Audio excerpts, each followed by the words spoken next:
আসসালামু আলাইকুম। এদেশে সার্কাসের তো অভাব নেই। আমরা প্রতিনিয়ত সার্কাস দেখছি। নতুন এক সার্কাস শুরু হয়েছে। ডক্টর ইউনূস সরকারের যেই উপদেষ্টারা ছিলেন তাদের অনেকেই এখন একে একে গণমাধ্যমের সামনে নিজেদের পক্ষে সাফাই গাইছেন। জনরোষ থেকে বাঁচতে কোথায় কোথায় তাদের সীমাবদ্ধতা ছিল ডক্টর ইউনূস সরকারের সময়, সেগুলো স্মরণ করিয়ে দিচ্ছেন। ডক্টর ইউনূস সরকারের বিভিন্ন অপকর্ম সম্পর্কে তারা নিজেরাই এখন সমালোচনা করছেন। সেই সার্কাসের ধারাবাহিকতায় এখন আমাদের সামনে উপস্থিত হয়েছেন ডক্টর ইউনূস সরকারের সময় মৎস্য এবং প্রাণী সম্পদ মন্ত্রণালয়ের উপদেষ্টা হিসেবে কাজ করা ফরিদা আক্তার। তাকে আমরা সবাই খুব ভালো করে জানি। এই ভদ্রমহিলা এনসিপির ভাবগুরু, তাত্ত্বিক নেতা ফরহাদ মজহারের সহধর্মিণী।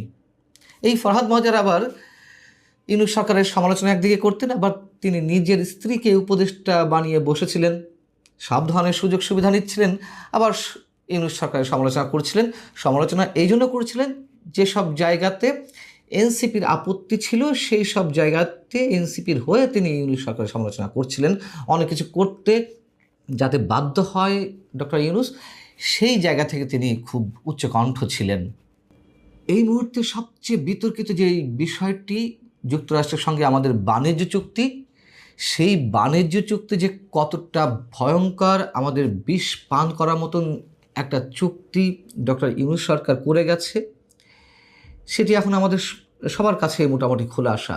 সেই বিষয় নিয়েই এখন ফরিদা আক্তার সেমিনার সিম্পোজিয়ামে কথা বলছেন। তিনি কতটা বাধা দিয়েছিলেন, কতটা আপত্তি জানিয়েছিলেন এই চুক্তির বিষয়ে, এবং এই চুক্তি যে কতটা ক্ষতিকর বাংলাদেশের জন্য, আত্মহত্যার সামিল, সেই বিষয়গুলো তিনি মনে করিয়ে দিচ্ছেন। এবং তার সর্বশেষ পদক্ষেপ হিসেবে তিনি ডেইলি স্টারে একটি দীর্ঘ আর্টিকেল লিখেছেন।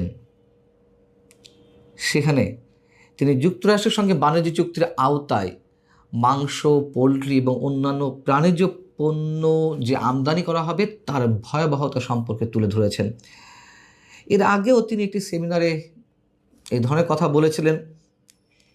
এই আর্টিকেলেও তিনি বলেছেন যে কথা, সেখানেও তিনি বলছিলেন যে নির্বাচনের মাত্র 3 দিন আগে এই চুক্তি হয়নি, বরং প্রক্রিয়াটা অনেক আগে থেকেই চলছিল। একটি দেশের সঙ্গে আরেকটা দেশের চুক্তি হচ্ছে, সেখানে আমরা গোপন রাখার কথা মেনে নিয়ে বসে আছি। এমনকি সরকারের ভেতরেও সবাই সবটুকু জানতে পারবে না, এটা তো হতে পারে না। অর্থাৎ তিনি বলছেন যে তিনি যতটুকু জানতেন সে বিষয়ে তিনি প্রতিবাদ জানিয়েছিলেন, আপত্তি জানিয়েছিলেন, আবার অনেক কিছুই জানতেন না যা এখন আমাদের সামনে আসছে। তার বিষয়ে দু একটি কথা বলব পরে। তার আগে তিনি তার সেই দীর্ঘ আর্টিকেলে আরও কী কী বলছেন সেটি একটু ছোট আকারে বলি। তিনি এ কথাও মনে করিয়ে দিয়েছেন যে 2025 সালের জুনে ইউনূস সরকারের বাণিজ্য মন্ত্রণালয়, তার যে মন্ত্রণালয় অর্থাৎ ফরিদা আক্তারের মৎস্য প্রাণী সম্পদ মন্ত্রণালয়ের সঙ্গে যোগাযোগ করে যে যুক্তরাষ্ট্র থেকে মাংস, পোলট্রি, বাচ্চা, ক্যাটফিশ এবং নারী ভুঁড়ি আমদানি করা হবে, সে বিষয়ে অনুমোদন প্রয়োজন। কিন্তু এসব পণ্য আমদানির ক্ষেত্রে দেশে জনস্বাস্থ্য ও প্রাণী স্বাস্থ্যের ঝুঁকি, বিশেষ করে জেনেটিক রোগের সম্ভাবনা যাচাইয়ের প্রয়োজনীয়তার কথা তুলে ধরা হয় তার পক্ষ থেকে, এবং তিনি এসবে আপত্তি জানান।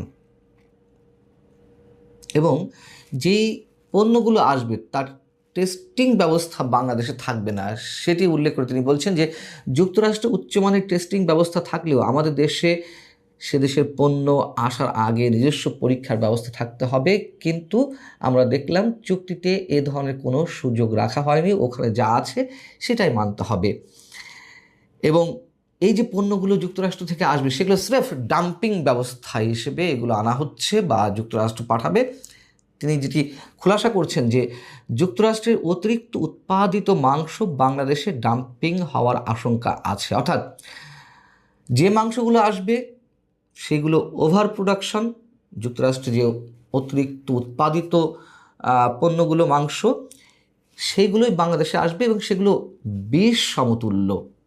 জেনেটিক্যালি মডিফাইড সয়াবিন কর্ন খাওয়ানো হয় এবং ওদের ওভার প্রোডাকশনকে ওরা সমুদ্রে ফেলতে পারছে না বলে আমরা তাদের ডাম্পিং গ্রাউন্ড হতে যাচ্ছি। এতে দেশের প্রায় 2 কোটি খামারি এবং পশুপালন নির্ভর মানুষের জীবিকা ক্ষতিগ্রস্ত হতে পারে বলে তিনি উদ্বেগ প্রকাশ করেছেন। এবং তিনি যা বলছেন কথাগুলো কিন্তু সত্য, অবশ্যই সত্য, কিন্তু কেন এখন এই পর্যায়ে এসে বলছেন? আরেকটু বলি তিনি কি বলছেন আর্টিকেলে। নাগরিক হিসেবে সরকারের একজন হিসেবে আমি যুক্তরাষ্ট্রের সঙ্গে বাণিজ্য চুক্তির তীব্র বিরোধিতা করেছি, শেষ দিন পর্যন্ত লড়েছি, তবে শেষ পর্যন্ত সরকারের ভেতরে থেকেও চুক্তি ঠেকাতে পারেনি। এই না পারার দায় আমারও রয়েছে। বেশ ভালো কথা, আপনি সত্য বচন উল্লেখ করছেন, আপনি দায় স্বীকার করে নিচ্ছেন। দায় যদি থেকেই থাকে, ইউনূস সরকার বিদায় হয়ে যাওয়ার পরেই কথাগুলো বলছেন কেন? এর আগে কয়েকদিন আগে যে সেমিনারে বক্তব্য দিলেন বা সংবাদ সম্মেলনে বক্তব্য দিলেন, এরকম কোনো কথা কেন ইউনূস সরকার থাকতে, আপনাদের সরকার থাকতে জনসম্মুখে প্রকাশ করেননি? ভয় কী ছিল? উপদেষ্টা পদ চলে যাওয়ার? এখন একেবারে ফ্রেস্তা সেজে যাওয়া হচ্ছে। মুদ্রা কথা এটুকু স্পষ্ট করে বলতে চাই, দায় আছে যদি এমনটা মনে করেই থাকেন, মামলা ঠুকে দিন আদালতে। আপনার নিজের সরকারের বিরুদ্ধে মামলা করুন, ডক্টর ইউনূসের বিরুদ্ধে মামলা করুন এবং সেই মামলার রাজসাক্ষী হন। দেখি তো কতটা দেশপ্রেম আপনাদের মধ্যে রয়েছে। তিনি আবার করণীয় সম্পর্কে বলে দিচ্ছেন যে যুক্তরাষ্ট্রের সঙ্গে এই ধরনের পারস্পরিক বাণিজ্য চুক্তি 9টি দেশের সঙ্গে হয়েছে, তার মধ্যে একটি মালয়েশিয়া। এই মালয়েশিয়া 2026 সালের 15ই মার্চই তারা এই চুক্তি থেকে সরে আসে, চুক্তিকে অকার্যকর ঘোষণা করে। এই ঘটনা বাংলাদেশকে চুক্তিটি সম্পর্কে পুনর্মূল্যায়ন করতে অথবা মালয়েশিয়ার সিদ্ধান্ত অনুসরণ করতে সরকারকে উদ্বুদ্ধ করবে। আরে বাবা, সরকার কি করছে না করছে আমরা তো দেখছি। সেই সরকার মানে বর্তমান বিএনপি সরকার যাতে এই ধরনের চুক্তি বাস্তবায়নের পথটি অব্যাহত না রাখে, তার জন্য উদ্যোগী হন, আরও উচ্চকণ্ঠ হন। কে মানা করেছে? পীর বাঁচাতে, জনরোষ থেকে পীর বাঁচাতে এখন বড় বড় কথা বলছেন। এর আগেও 2-1 উপদেষ্টা এরকম গণমাধ্যমের সামনে এসে বড় বড় কথা বলেছেন, আমাদের এই সীমাবদ্ধতা ছিল, আমাদের এই লিমিটেশনস ছিল, আমরা সব জায়গায় ঢুকতে পারিনি, কিচেন ক্যাবিনেট ছিল, আমাদের সঙ্গে পরামর্শ করা হয়নি, ইত্যাদি ইত্যাদি। এখন আপনার আবার পণ্ডিত তাত্ত্বিক ফরহাদ মজহারের সহধর্মিণী হয়ে আপনি সত্য বচন আমাদের সামনে তুলে ধরছেন, সরকারকে রিভিউ করতে বলছেন। সরকার কি করবে? অবশ্যই সেটি সরকার সিদ্ধান্ত নেবে।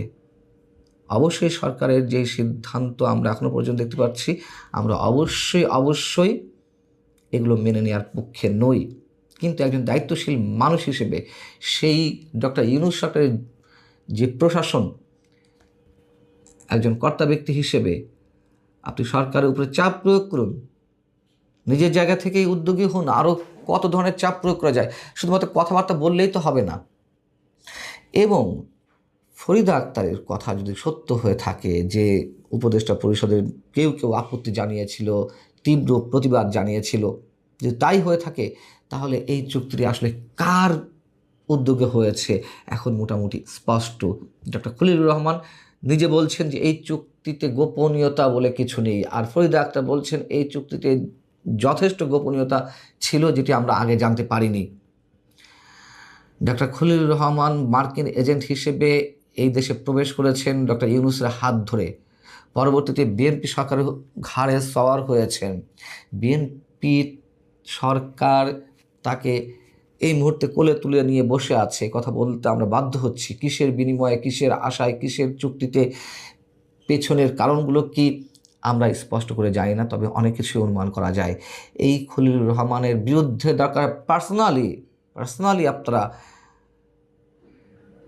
আদালতে শরণাপন্ন হন, তখন তো অনেক কিছুই খোলাসা হয়ে যাবে। আর যদি রাজসাক্ষী হয়ে থাকেন, যদি বা হওয়ার ইচ্ছা কোনো ক্রমে থেকে থাকে, অবশ্যই আপনাদের অনেক অপকর্ম মানুষ ক্ষমাসুন্দর দৃষ্টিতে দেখবে।